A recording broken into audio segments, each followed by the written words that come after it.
rights legislation. Most people don't realize that, and it was never, if you read the statute, there's nothing, the words sports or physical activity aren't in there at all. But it's had its greatest impact in the world of sports, in women's sports for sure. And it's really, without Title IX, we wouldn't have nearly the number of women playing sports that we do today, and it wouldn't be as accepted as it is today. There wouldn't be scholarships. There weren't teams without Title IX.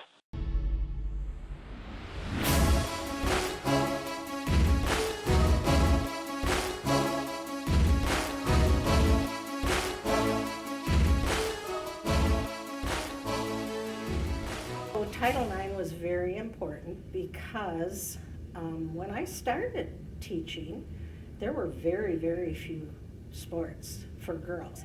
And when I went to high school, there weren't any.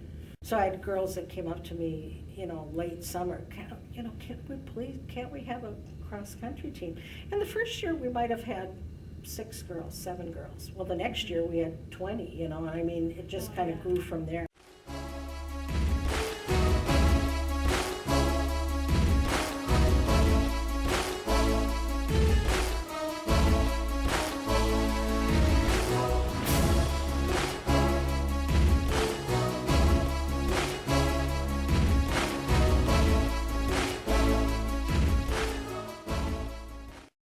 So I continued with track, and then I started volleyball, basketball, and at one time I did tennis.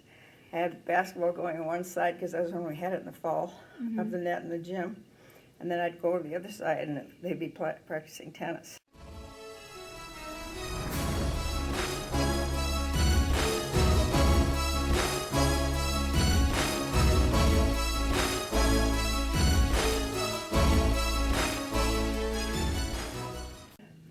First uniforms we got, I bought these sleeveless blue tops.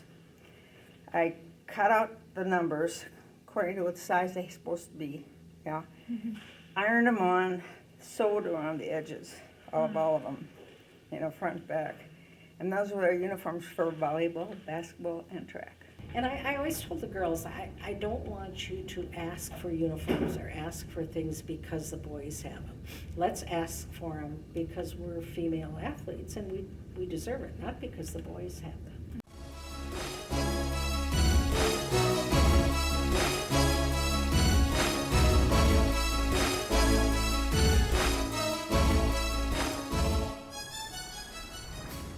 The boys basketball coach might make $3,000 for coaching.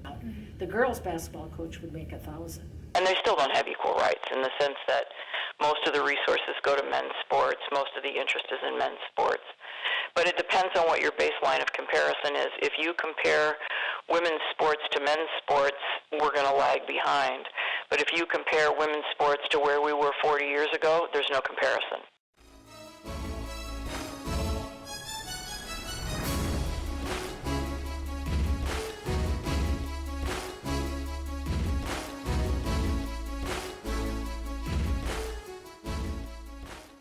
The thing I noticed the most was that as in the beginning, everybody was so excited about it because they got a chance to do it. And then as I was coaching, I think that's one thing why I kind of phased out of it.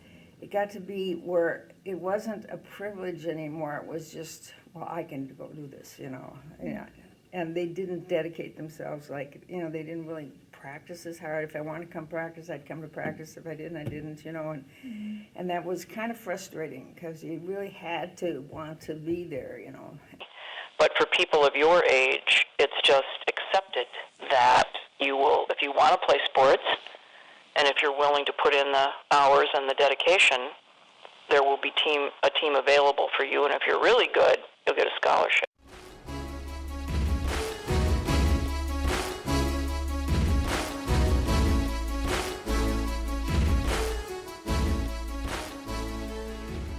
I just am amazed, if you watch the Lynx play and how good they can shoot. It used to be when high school basketball first started, you were lucky if the score was 20-something to 30-something, you know, because there weren't many baskets made, because girls just couldn't shoot. That wasn't a thing to do, and they didn't practice. But skills and everything have gotten so much better. It amazes me. I think it's totally awesome, and I think Title IX started that whole thing of getting girls interested enough that they actually will practice on their own and get better and do things. We built them a ballpark, and you all have come in overwhelming numbers.